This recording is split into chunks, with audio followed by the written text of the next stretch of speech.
100 years ago, a decade before the start of the Harlem Renaissance, the Uptown New York neighborhood was home to an unprecedented era of collaboration between Jewish and African American performers, artists, and celebrities. At Set a Punny restaurant on 120th Street, John Reddick, a Harlem historian, recently unveiled his collection of sheet music, posters, and memorabilia documenting the jazz, ragtime, and joint projects of Harlem's Black and Jewish entertainers. I really saw the sheet music as almost documentation of this collaboration in a period prior to the Harlem Renaissance. And that's what really struck me, that everyone assumes everything happened in the post-World War I period, but really that was the kind of the gravy of this foundation that had really been going on from like the 1890s onward. And you see all these like musical connections, you see them finding the American voices too outside groups and kind of defining how they're going to be American, how they're going to kind of connect to the broader culture. And this is like a little snapshot. There's about 45 to 50 images here, and I kind of grouped them around themes. So some are personal relationships, some are around institutions or theater producers, patriotism. Geographically, the neighborhood compressed tons of talent into just a few blocks centered around Mount Morris Park.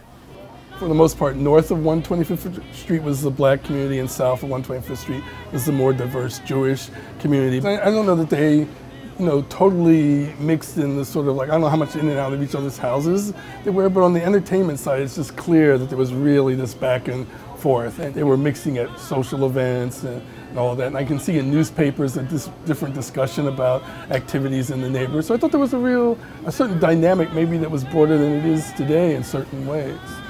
Reddick's collection spans decades and dozens of artists, including the vaudeville performer Sophie Tucker, whose music you're hearing now. Tucker was born as Sonia Kalish to Jewish parents in Ukraine, but emigrated to the United States when she was an infant. She hired all these other Black composers to write music for her. So this was Shelton Brooks, who wrote her hit Some of These Days, which is the name of her biography as well. Darktown Strutters Ball he wrote for her. This is Noble Sissel's song for her.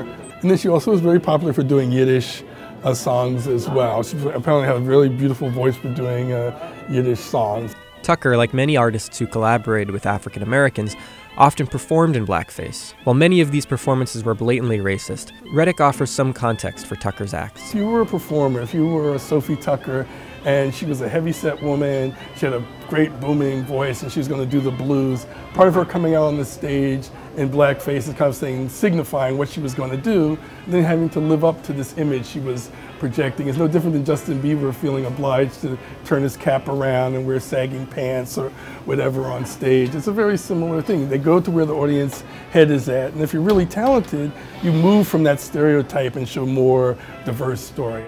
Sheet music isn't the only remnant of a Jewish presence in Harlem.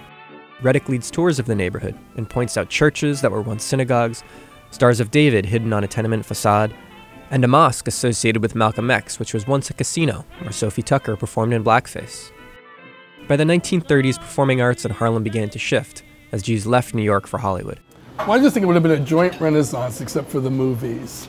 And I think because Harlem got so identified with African Americans after the First World War, the Jewish population, particularly with the onslaught of the Depression, between the move of a lot of the producers to California just for the light, the ability to shoot all year round and stuff which they couldn't in New York, all these people were in New York first. They were theater owners, and theaters evolved from being live performances to see that movies were even more profitable. They were partners in distribution and licensing. And so as that went to California, the Schulbergs, all these people who worked for the movies went there. But certainly the first wave of real success was Harlem. If they did well, whether it was Houdini or Lorenz Hart, Milton Berle, all lived in this area. So it's very rich in musical players. A lot of the theater venues are near here, places like that. And they're within 3 blocks of where we're sitting.